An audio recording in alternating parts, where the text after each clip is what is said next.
पुन्हा तिसऱ्यांदा हजर केल्यानंतर 3 दिवसाची पोलीस कस्टडी रिमांड मागितली गेली होती. त्याचं कारण असं की अजूनही तपासाचं काम अर्धवट आहे आणि आरोपी हा तपासात सहकार्य करत नाहीये. आरोपीला आज कोर्टापुढे हजर केलं होतं. ही तिसरी वेळ होती. पहिल्या रिमांडला हजर केलं, त्यावेळेस 7 दिवसाचा पोलीस कस्टडी रिमांड दिली होती. दुसऱ्यांदा हजर केलं त्यावेळेस 5 दिवसाची पोलीस कस्टडी रिमांड दिली होती.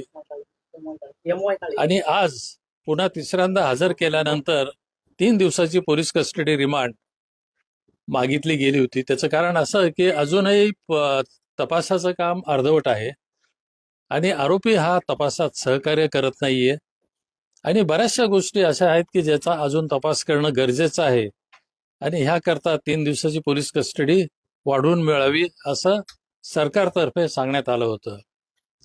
याच्या विरुद्ध आरोपीचे वकील त्यांनी असं सांगितलं की प्रथम ज्यावेळेस रिमांड मागितला आणि त्याच्याकरता जी कारणं दिली होती तीच कारणं दुसऱ्या रिमांडला वापरण्यात आली आणि आज जे पुन्हा 3 दिवसाचं रिमांड मागतायत तर आता रिमांड मागण्याचं काही कारण नाही, कारण पोलीस तपास झालेला आहे, पूर्ण झालेला आहे आणि त्यामुळं आरोपीला पोलीस कस्टडीत ठेवण्याचं किंवा पाठवण्याचं काहीच कारण नाही असं एकंदरीत त्यांचा म्हणण्याचा रोख होता. त्यानंतर मी कोर्टापुढे माझं म्हणणं मांडलं. मी एका पीडितेकरता कोर्टामध्ये हजर होतो, तर मी माझं म्हणणं कोर्टापुढे मांडलं की सरकारी वकिलांचं म्हणणं जे आहे की तपास अपूर्ण आहे, त्यात महत्वाचा मुद्दा त्यांनी असा सांगितला आहे की आरोपी हा सहकार्य करत नाहीये तपासामध्ये आणि आरोपीने सहकार्य न केल्यामुळं जे तपासामध्ये अपूर्तता राहिलेली आहे तर ती पूर्ण करण्याकरता आता 3 दिवसाची कस्टडी त्यांनी पुन्हा मागितलेली आहे. तर हा जो काही तपास अजून पूर्ण झालेला नाहीये त्याकरता तपास यंत्रणेला दोषी ठरवता येणार नाही, कारण याच्या मागे तपासाच्या कामामध्ये आरोपी किती सहकार्य करतो हे महत्वाचं आहे. आणि त्यानंतर मग जे आरोपीच्या वकिलांमार्फत जे कोर्टापुढे निवेदन केलं होतं की 30 कारणं पुढे आणली जातात, तर माझं म्हणणं असं होतं की 30 कारणं पुढे मांडली जातात. त्याचं कारण असं की पहिल्या वेळेस जी कारणं होती त्याचा पूर्ण तपास झाला नाही म्हणून दुसऱ्या वेळेस काही कारणाची पुनरावृत्ती झालेली आहे आणि आज देखील तीच परिस्थिती आहे. आणि ह्या सगळ्याच्या मागचं जे कारण आहे, हा जो आरोपी आहे तो तपासामध्ये सहकार्य करत नाहीये.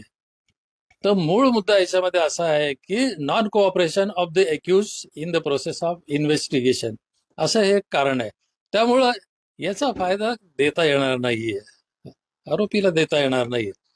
आणि त्याशिवाय पुन्हा मी असं सांगितलं की हे जे आरोप केले गेलेले आहेत ते फार अत्यंत हीनस अशा स्वरूपाचे आहेत. समाज विघातक हे सगळे त्यांनी केलेलं आहे. अनेक जे कुटुंब आहे ते उद्ध्वस्त होऊ शकतील असं ह्या आरोपीने कृत्य केलेलं आहे. समाज देखील अनस्टेबल होईल असं त्याने हे कृत्य केलेलं आहे. तर ही जी मागणी केलेली आहे 3 दिवसाची तपासाकरता मागितली गेलेली आहे, त्या मागणीचा विचार ह्या सगळ्या कारणांचा संदर्भात केला गेला पाहिजे. आणि त्यामुळं ही जी 3 दिवसाची जी पोलीस कस्टडी मागितलेली आहे ती देण्यात यावी. कारण इंट्रिकसी आणि कॉम्प्लेक्सिटी ऑफ द एलिगेशन्स, तर हे अत्यंत महत्वाचं आहे. हे फार अत्यंत गुंतागुंतीचं आहे, हे साधं नाहीये. आणि याला एक महत्वाचं होतं की क्लोन रिपोर्टची चर्चा झाली की क्लोन रिपोर्ट आम्हाला प्राप्त झाले की फॉरेन्सिक लॅबमध्ये एसआयटीने म्हटलं किंवा सरकारी वकिलांनी म्हटलंय. क्लोन रिपोर्ट नक्की काय असतो आणि अनेक त्यांनी काही डुप्लिकेट नावं देखील सेव्ह केले असतील अनेक नेत्यांची म्हणा किंवा लोकांचे असे देखील झाले. आता तपासामध्ये 2 रिपोर्ट मिळाले किंवा काय, त्याचा आरोपीला त्याची काय माहिती दिली जात नाहीये. ते त्यांनी कसं काय म्हटलंय हे मला काय माहित नाहीये. असेलही, परंतु निश्चित त्या रिपोर्टचं स्वरूप काय आणि त्याच्यामुळे त्याचा काय आरोपीला काय फायदा होतो. आणि जर होत आहे नाही होत आहे तर ही स्टेज नाहीये त्याची.